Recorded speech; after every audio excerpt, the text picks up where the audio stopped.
எனக்கு குறை உண்டு. இப்ப பக்கத்துல சொல்லுங்க, கையை பிடிச்சு சொல்லுங்க, எவ்வளவுதான் நன்மை இருந்தாலும் இந்த வார்த்தை ஒரு ஆயிலும் உன் பேல் ஒரு குறை உண்டு. அல்லேலூயா. அப்ப நம்ம எவ்வளவு பர்ஃபெக்டா இருந்தாலும் நமக்குள்ள என்ன இருக்கும்? குறை உண்டு. நான் ராஜாக்களுடைய புத்தகத்தை படிக்கும்போது கவனிச்சுக்கிட்டு வரேன். நிறைய ராஜாக்கள் நல்ல காரியமா இருக்கு, கடைசியில எங்கேயாவது கோட்டை விட்டுறான். யெகூவை குறித்து எவ்வளவோ நம்ம பிரசங்கம் பண்றோம், பின்னால பார்த்தா அது அப்படியே தலைகீழா நிக்குது. கொஞ்சம் சோத்திரம், யெரொபெயாமுடைய அந்த சோத்திரம் பலிபீடத்தை அவன் என்ன பண்ணல, தகர்க்கவில்லை என்று சொல்லி தேவன் அவனுடைய காரியங்களை சங்கடப்படுறார். அப்ப எவ்வளவு நல்ல காரியங்கள் இருந்தாலும் ஏதோ ஒன்று ரெண்டு என்ன பண்ணுது, குறை இருக்கு. ஆசாவை படிச்சு பார்த்தா ரொம்ப சந்தோஷமா வருது, முடிவுல பார்த்தா எப்படி இருக்கு? சோத்திரம், யுத்தம் பாசா, இஸ்ரவேல் தேசத்தின் ராஜா பாசா வந்தபோது அவன் தேவனை நம்பாமல் அசிரியாவை என்ன பண்ணிக்கிட்டான், சாந்து கொண்டான். அவனை யுத்தத்துக்கு கூப்பிடுறான். சோத்திரம், நீ வந்து எனக்கு அதுக்கு என்ன செய்யறான் தெரியுமா? ஆலயத்தில் இருக்கிற பொன்வெளியை தூக்கி கொடுக்குறான். எப்படிப்பட்ட காரியம்! உன்னை காப்பாத்துறதுக்கு தேவன் தான் முதல்ல யார் வந்தா? அதுக்கு முன்னால ஒரு யுத்தம் வரும், நல்ல ஒரு தேசம், அது பேர் வர மாட்டாங்க. சரி, எத்தியோப்பியாவிலிருந்து யுத்தம் வரும். இவங்கள்ட்ட இருக்கிற யுத்த வீரர்கள் 5 லட்சம். எத்தியோப்பியாவில் இருக்கிறவங்க எத்தனை பேர்? 10 லட்சத்துக்கு மேற்பட்ட யுத்தத்துக்கு வருவாங்க. அப்ப சேனைகளின் கர்த்தரை சார்ந்து கொள்வான். கர்த்தர் யுத்தத்தில் என்ன பண்ணுவார்?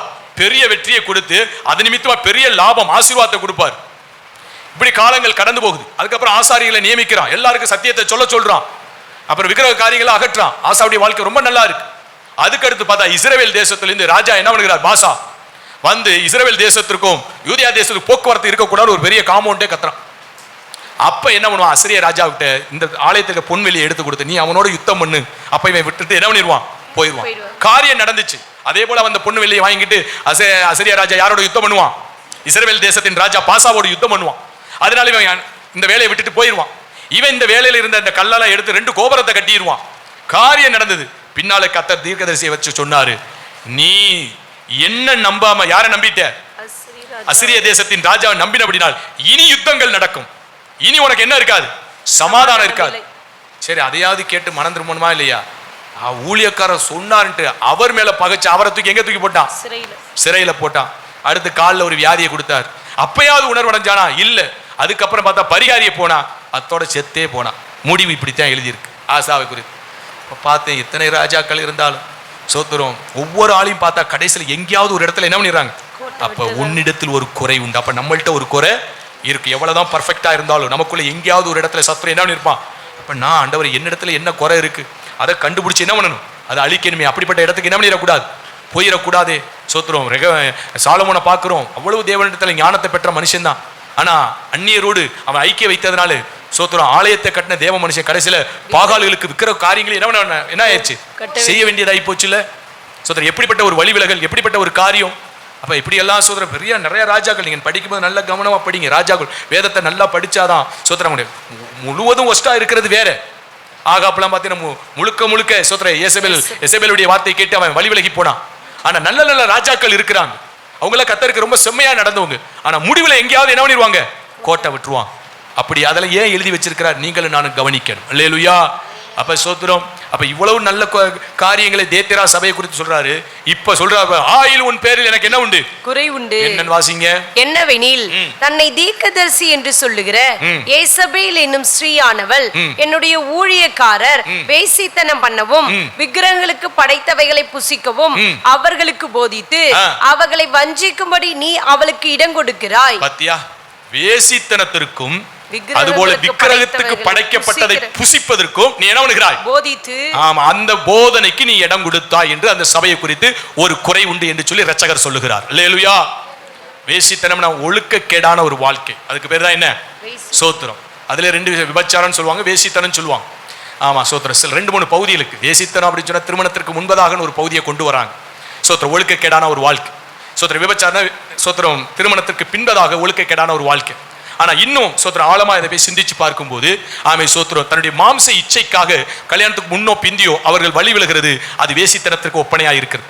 விபச்சாரங்கள் ஏதாவது ஒரு ஆதாயத்திற்காக, ஒரு பொருளுக்காக, காசுக்காக, பணத்திற்காக, ஏதோ ஒரு நன்மைக்காக ஆமை சோத்திரம் அவங்களுடைய தேவைக்காக அவங்க ஒழுக்கக்கேடான ஒரு வாழ்க்கைக்கு நேராக கடந்து போவார்களா, அதை விபச்சாரம் என்று சொல்லுகிறது. அல்லேலூயா. இதை ஆவிக்குரிய பகுதியில் நீங்களும் நானும் பார்க்கணும்னா சோத்திரம், நம்ம விக்கிரக ஆராதனையை தேவன் வேசித்தனத்திற்கும் விபச்சாரத்திற்கும் ஒப்பிட்டு பேசுகிறார். அல்லேலூயா.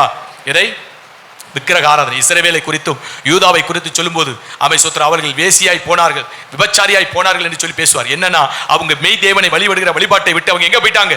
விக்கிரக ஆராதனைக்கு நேராய் கடந்து போனாங்க. விக்கிரக ஆராதனை என்ன? தேவனுக்கு இன்னும் ஆழமாய் சொல்லி கொடுக்கிறேன். தேவனுக்கு கொடுக்க வேண்டிய இடத்தை யாருக்கு கொடுத்தாலும் அதுதான் விக்கிரக ஆராதனை. அல்லேலூயா. இப்ப இந்த இடத்துல தான் நம்ம தடுமாறிக்கிட்டு இருக்கிறோம்.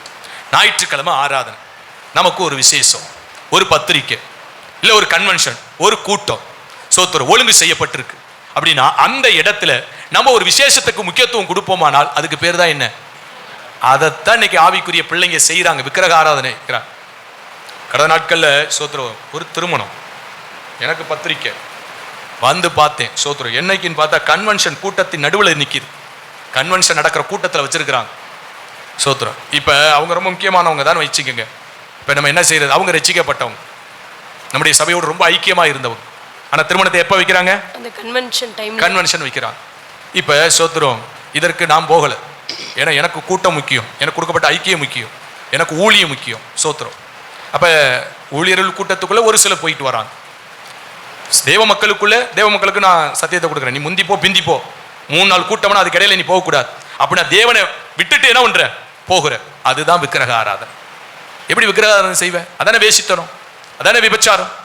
தேவனை முக்கியத்துவப்படுத்தாம வேற ஒன்றை முக்கியத்துவப்படுத்துற இடத்துக்கு போறதா என்ன? விக்கிரக ஆராதனை. அந்த விக்கிரக ஆராதனை தேவன் என்னன்னு சொல்றார்? வேசி என்றும் விபச்சாரி என்று சொல்லி விபச்சாரத்தன்மை என்று தேவன் சொல்லுகிறார். அப்ப ஒழுக்க கேடு தானே. தேவன் ஒரு ஒழுங்க வச்சிருக்கிறார் இல்லையா?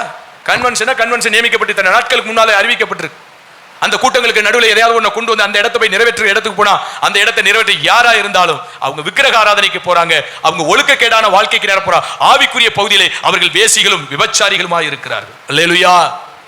நீங்கள் நான் படிக்கிறேன், அந்த சபை அந்த இடத்தை எட்டி பிடிச்சிருக்கு, எல்லாம் சரிதான். வேசித்தனம் இருக்கே.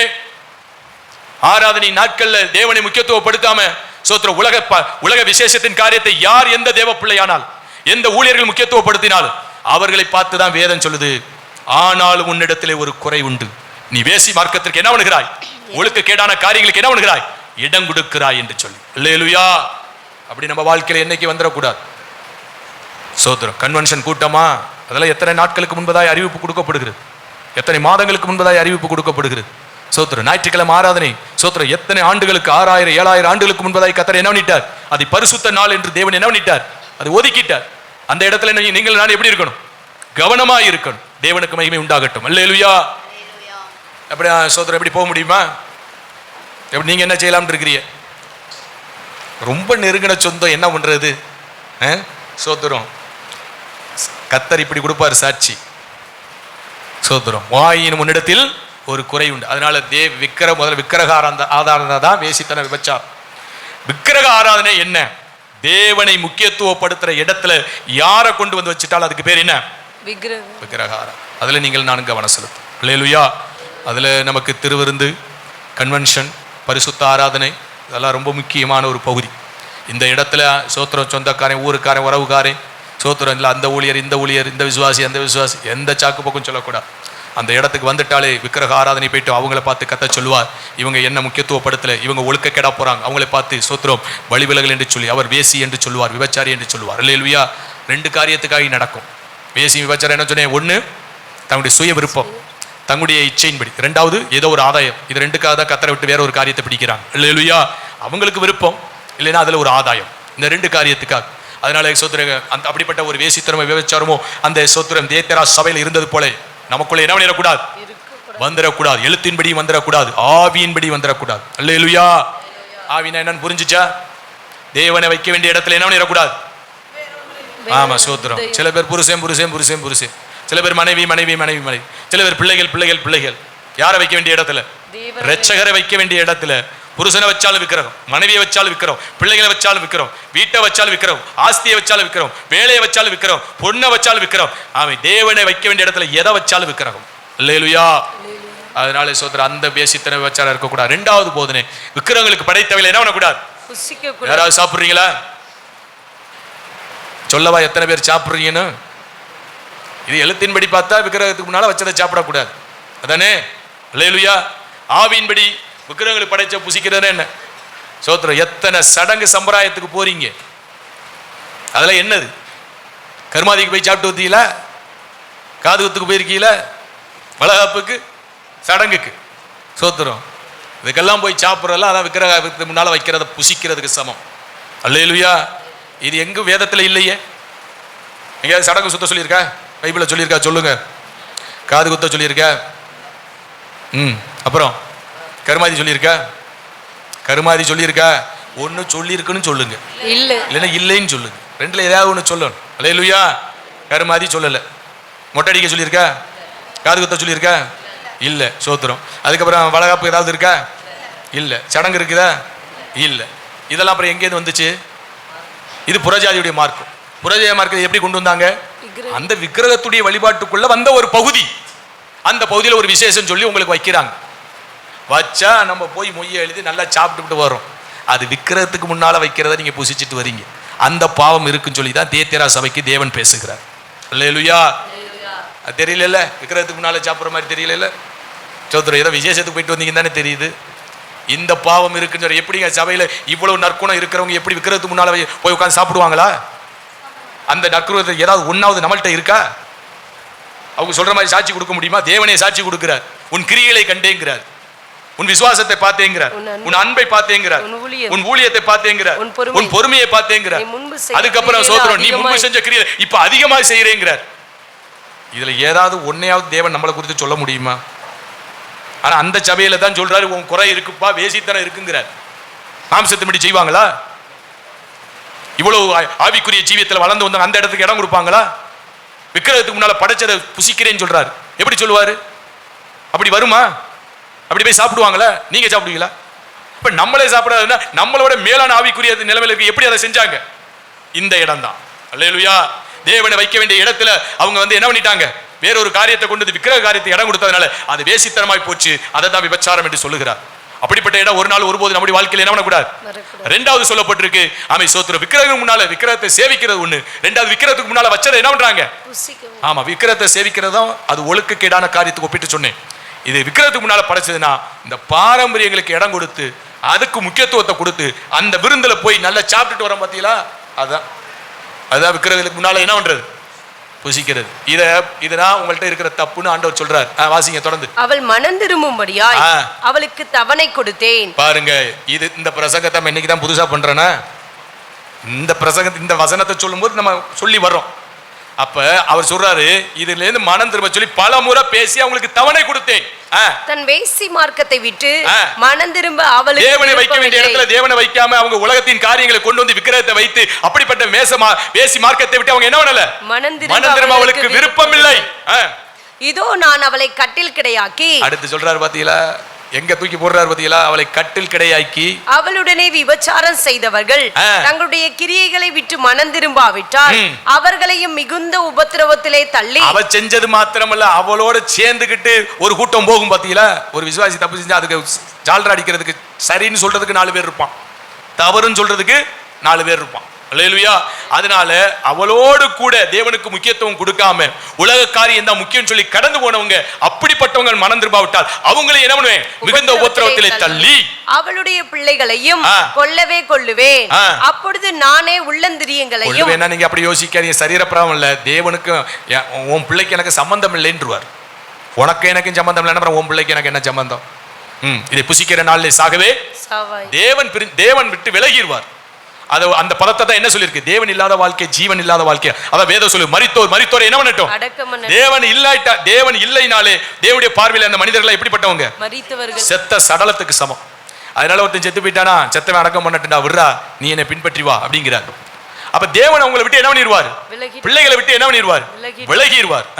அதுதான் பிள்ளைகள் கொல்லவே கொள்வேன்னா பிள்ளைகளை விட்டு சாகிறதுனா என்ன தெரியுமா? அதோடைய பொருள் பிரிவு. இன்னும் சொல்ல போனா நிரந்தர பிரிவு. நிரந்தர பிரிவுக்கு பேர் தான் என்ன? மரணம். மரணத்தின் வழியாக நம்முடைய உறவுகளா இருந்தாலும் யாரா இருந்தாலும் நிரந்தர பிரிவை என்ன பண்றாங்க? ஏற்படுத்துறாங்க. அப்ப தேவன் இந்த இடத்துல மரணங்கிற ஒரு பகுதியை கொண்டு வந்தா தேவனோடு உள்ள உறவுல நிரந்தர பிரிவு என்ன ஆயிரும்? ஆதாம் ஏவாளுக்கு அதை சொன்னாரு. அதுக்கப்புறம் தோளாடையெல்லாம் கொடுத்தாரு, ஏதேன் தோட்டத்தை வெளியே தள்ளினார். அதுக்கப்புறம் நீங்க பைபிள் எடுத்து வாசிச்சு பாருங்க, எங்கேயாவது ஆதாம்கிட்ட பேசி இருக்கிறாரான்னு பாருங்க, எங்கேயாவது ஏவாள்கிட்ட பேசுற. ஏவாள் சொல்லுவா, இவ கர்த்தராலே என்ன பண்ணு, நான் ஒரு பிள்ளையை பெற்றேன் காயின். அந்த பிள்ளை தான் கொலகாரனா இருக்கான். முழு உலகத்துக்கு முதல் கொலகாரன் யாருதான்? கர்த்தரால் பெற்றிருந்தா அந்த பிள்ளை வந்திருக்குமா? அவ அடிக்கிறா பொய். சோத்திரம். பின்மாற்றக்காரி என்ன சொல்றா? கர்த்தராலே ஒரு மனுஷனை அடிச்சு பெற்றேன். சொல்லுவாங்க சில பேர்லாம், கர்த்தருக்கு அவங்களுக்கு சம்பந்தமே கிடையாது. கர்த்தர் பார்க்க என்ன கர்த்தர் பார்க்கிறாரு? சோத்திரம். அல்லேலூயா. கர்த்தருக்கு இவங்களுக்கு இவங்க ஜீவியத்துக்கு எதுவுமே கிடையாது. அவ பொய் அடிக்கிறா. கர்த்தராலே நான் ஒரு மகனை பெற்றேன் அப்படின்னு சொல்லுவா. ஆபேலுக்கு சொல்லுவாளா? ஆபேலுக்கு சொல்லல. ஆனா ஆபேலை தான் தேவன் அங்கீகரிக்கிறார். அல்லேலூயா.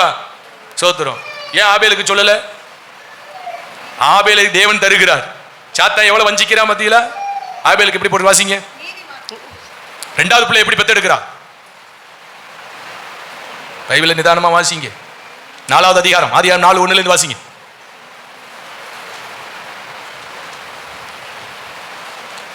நல்லதானே இருக்கு. நல்லதற்கு ஆபேல் ஆடு மேய்க்கிறவன் தான் இருக்கும். பின்பு அவனுடைய சகோதரனாகிய ஆபேலை பெற்றாள். பின்பு அவனுடைய சகோதரனாகிய ஆபேலை பெற்றேன்னு சொல்றான். ஆனா காயினை சொல்லும்போது என்ன சொல்ற வாசிங்க. கர்த்தரால் ஒரு மனுஷனை பெற்றேன் என்றால். கர்த்தரால மனுஷனை பெற்றேன்னு சொன்னவே முதல் கொலகாரன். அவனுக்கு அடுத்து ஒரு பிள்ளையை பெத்தம்பா அப்படின்னா, ஆனா அவன் தான் கர்த்தர் கொடுத்தது. அல்லேலூயா. அதனால நம்ம அவங்க சொல்றதெல்லாம் அப்படியே நம்ம வாயில அடிச்சு விடலாம். கர்த்தர் கொடுத்தார், கர்த்தர் தந்தார், அது இதுன்னு அடிச்சு விடலாம். கொடுத்தாரா என்னங்கிறது பின்னாலதான் தெரியும். கொடுத்தாருல பின்னால வருவான் அவன் கொலகாரன், அப்பதான் தெரியும் ஆகா இது கர்த்தர் கொடுக்கலப்பா. அல்லேலூயா. அதனால பின்மாற்றக்காரி சொல்லிட்டு போறா சோதரா. அதனால உடனே நம்ம விசுவாசிச்சு அதை அப்படியே நம்ம பிரசங்கம் பண்ணிடுற. கர்த்தரால் ஒரு காயினை பெற்றாள் அப்படின்னு சொல்லிடக்கூடாது. அவ சொன்னா, ஆனா நடந்துச்சா? அப்படி நடக்கல. ஏன்னா ரட்சகர் அதுக்கப்புறம் என்ன பண்ணல? ஆதாம் ஏவாளோடு எங்கும் உறவாடல. ஏன்னா மரணம் சொல்லிட்டாருல. நிரந்தர பிரிவு ரட்சகருக்கு, அவங்களுக்கும் நிரந்தர பிரிவு. அதுக்கப்புறம் ரட்சகர் பேசல. அதனால கர்த்தரால பெற்றேன்னு இந்த கதையெல்லாம் அடிக்க முடியாது. மனம் திரும்பவே இல்லை. கர்த்தர் சோத்திரம். சரி போகட்டும். அதனால கர்த்தரால பெற்றேன்னு சொன்ன காயின் தான் கொலகாரனா போனா. அதுக்கடுத்து உன்னை பெத்தேன்னு சொன்னா அது கர்த்தருடைய சந்ததியா இருந்தது. அல்லேலூயா. அடுத்து தேவன் சேத்தை கொடுக்கும்போது சொல்றார், நான் என்ன பண்றேன்? அப்பொழுது மனுஷர் கர்த்தருடைய நாமத்தை தொழுது கொள்ள ஆரம்பித்தார்கள். யாருக்கு பதிலா சேத்தை கொடுத்தாரா? சேத்துக்கு ஒரு குமாரன் பிறந்தான். அவனுக்கு ஏனோஸ் என்று பெயரிட்டார். சரி கவனிங்க. ஆபேலுக்கு பதிலாக கர்த்தர் சேத்தை கொடுத்தான் என்று எழுதப்பட்டிருக்கு. கடைசி அந்த அதிகாரத்துல கடைசி வசனத்தை வாசி பாருங்க. வாசிங்க. சேத்துக்கும் ஒரு குமாரன் பிறந்தான். அவனுக்கு ஏனோஸ் என்று பெயரிட்டான். அப்பொழுது மனுஷர் கர்த்தருடைய நாமத்தை தொழுது கொள்ள ஆரம்பித்தார்கள். சரி, அதுக்கு மேல உள்ள வசனமா? பின்னும் ஆதாம் தன் மனைவியை அறிந்தான். ஆபேலுக்கு பதிலாக பாருங்க 4:25. அவள் ஒரு குமாரனை பெற்று காயின் கொலை செய்த ஆபேலுக்கு பதிலாக தேவன் எனக்கு வேறொரு புத்திரனை கொடுத்தார் என்று சொல்லி அவனுக்கு சேத் என்று பெயரிட்டாள். இங்க ஏதாவது தெளிவடைஞ்சு மனம் திரும்பி வருகிறார். காயினால் கொலை செய்யப்பட்ட ஆபேலுக்கு பதிலாக கர்த்தர் எனக்கு சேத்தை கொடுத்தார். அந்த சேத்துடைய வம்சம் வரும்போதுதான் அவர்கள் தேவனை தொழுது கொள்கிறார்கள். அல்லேலூயா. காயினை கர்த்தர் கொடுத்தான்னு சொன்னா நம்ப முடியுமா? ஏத்துக்க முடியுமா? அதனால கர்த்தருடைய பிள்ளைகள் நீங்கள் நாளை புரிஞ்சுக்கணும். அதனால நம்ம கர்த்தர் எதையாவது ஒன்று சொல்லிட்டு போவோம், அதெல்லாம் நடக்காது. சோத்திரம். வாழ்க்கையை பார்க்கணும். ஆபேலுடைய வாழ்க்கை எப்படி, காயினுடைய வாழ்க்கை எப்படி. அடுத்து ஆபேலை போல் ஆபேலுக்கு பதிலாக தேவன் சேத்தை கொடுத்தார். சேத்துடைய அப்படி கொடுத்ததுனால சேத்துடைய வம்சாவளி என்ன பண்ணுது? தேவனை தொழுது கொள்கிற இடத்திற்கு நேராய் அவர்கள் கடந்து போகிறார்கள். கர்த்தருக்கு மகிமை உண்டாகட்டும். அப்ப இத்தனை நல்ல காரியங்களை சொல்லி வரும்போது கர்த்தர் என்ன ஒரு இடத்துல குறை உண்டு என்று சொல்லி 2 காரியத்தை சொல்கிறார். ஒன்று வேசித்தனத்தை குறித்து பேசி வருகிறார். 2வது விக்கிரகத்துக்கு முன்னாடி படைக்கப்பட்டதை புசிக்கிற காரியத்தை சொல்லி வருகிறார். வேசித்தனங்கிறது தேவனுக்கு கொடுக்க வேண்டிய இடத்தை யாருக்காக எதற்காக கொடுத்தாலும் அதுதான் வேசித்தனம். தேவனை வைக்க வேண்டிய இடத்துல குடும்பத்தை வச்சா, கணவன் மனைவி பிள்ளைகளை வச்சுட்டா, உறவுல வச்சுட்டா, வீடை வச்சுட்டா, ஆஸ்தியை வச்சுட்டா, அது இது லொட்டுலுசுக்கு என்ன வச்சுட்டாலும் அது விக்கிரக ஆராதனை, அதான் வேசித்தனம். அந்த இடத்துக்கு என்ன பண்ணிடக்கூடாது? போயிடக்கூடாது. 2வது ஆமை ஸ்தோத்திரம். விக்கிரகம் முன்னால் படுகிறார். இது மாதிரி உலகத்தில் நடக்கிற பாரம்பரிய சடங்குகளுக்கு போய் அங்கே முன்னால வைக்கிற ஆகாரத்தை புசிப்போமானால் அது விக்கிரகங்களுக்கு முன்னால் வைக்கப்பட்டதை புசிக்கிற. இதுல இருந்து என்ன பண்ணிடணும்? மனந்திரு. ஒரு முறை இல்ல பல முறை நான் என்ன பண்ணிக்கிட்டே இருக்கேன், சொல்லிக் கொண்டே வருகிறேன். ஆனாலும் நீங்க என்ன பண்ணல, அதனால உன்னை கட்டில் கடையாக்கிடுவேன்ட்டார். கட்டில் கடைனா என்ன? படுக்கையில ஓட்டுருவார். அல்லேலூயா. பலமுறை தேவன் ஒரு காரியத்தை நமக்கு சொல்லி வருவார். உணர்வடையாமல் போகும் பட்சத்திலே தேவன் இந்த சூழ்நிலைக்கு நேரம் தள்ளுவார். அப்படிப்பட்ட இடத்துக்கு நீங்கள் நான் போயிடக்கூடாது. அல்லேலூயா. நல்ல ஊழியக்காரவங்க பேர் சுத்தவாங்களே ஏதாவது ஒன்று சொல்லி வரானா கொஞ்சம் கவனம் செலுத்துங்க. சோத்திரம். வீணா நம்ம என்ன பண்ணிடக்கூடாது? அல்லல் தட்டி நம்முடைய இருதயத்தை கடினப்படுத்தி நம்முடைய பொருடைய கடினப்படுத்தி கட்டில் கடையா என்ன பண்ணிடக்கூடாது? போய் விழுந்துடக்கூடாது. அவங்களோட சேர்ந்து கூட்டம் செஞ்சா அந்த கூட்டத்தை என்ன பண்ணுவேன்? கர்த்தர் என்ன சொல்கிறார்? அவங்களுக்கும் வாசிங்க. சோத்திரம். வெளிப்படுத்துற விசேஷம் 22. இதோ நான் அவளை கட்டில் கிடையாக்கி அவளுடனே விபச்சாரம் செய்தவர்கள் தங்களுடைய கிரியைகளை வாழ்க்கையில் என்ன உபத்திரவத்தை தருவேன் சொன்னார். தொடர்ந்து வாசிங்க. மனம் திரும்பாதவர்கள் அவர்கள் மிகுந்த உபத்திரவத்தில் தள்ளி அவங்களுடைய பிள்ளைகளையும் கொல்லவே கொள்ளுவேன். நிரந்தர பிரிவு வந்துடும். சோத்திரம். பிள்ளைகளுடைய வாழ்க்கையில தேவன் இடைபெடாமல் போயிடுவார். அப்படி இடைபெடாமல் போயிட்டா பிள்ளையுடைய வாழ்க்கை ஆசீர்வாதமா இருக்காது. அதை தான் கொள்ளவே கொள்வேன் என்று அப்பொழுது நானே உள்ளந்திரியங்களையும் இருதயங்களையும் ஆராய்கிறவர் என்று எல்லா சபைகளும் அறிந்து கொள்ளும். அப்ப சோத்திரம், அந்த நாள் வரும்போது சபையாருக்கே அது விளங்கும். அது வரைக்கும் விளங்காது. தேவன் நியாய தீர்ப்புங்க வரும்போதுதான் சோத்திரம், ஓ கர்த்தர் என்ன இருக்கிறார், நியாயம் தீர்க்கிறார். அப்பொழுது எல்லாருக்கும் அது விளங்கும். அன்றியும் உங்களில் ஒவ்வொருவனுக்கும் உங்கள் கிரியைகளின்படியே பலனளிப்பேன். இதைத்தான் முதல்ல சொன்னேன். உங்க கிரியின்படி அவர் என்ன பண்ணுவாராம், பலனளிப்பார். நீங்க நல்ல கிரினா நல்ல கிரி. அதாவது சுருக்கமா சொன்னேன், நம்ம பிள்ளைக்கு எப்படி வரும், நம்மளை போலவே வரும். அல்லேலூயா. அப்ப நம்ம எப்படி இருக்கிறோம் பார்த்துக்கங்க. சோத்திரம், உன் கிரியலுக்கு தக்க பலன் அவனவன் ஒவ்வொருவன் உங்கள் கிரியின்படியே. ஆமே சோத்திரம். இது எப்படி அவர் சொல்லி வர, நன்மையாக சொல்லி வரல. அவன் என்ன தீமை செய்யறானோ அந்த தீமைக்கு தப்பாம தீமை வந்து சேருன்னு சொல்றார். அதனால நீங்களும் நானும் ஜாக்கிரதையா இருக்க. கண்களை முடியும், முழங்கால் மடிடுவோம். ரட்சகரை நோக்கி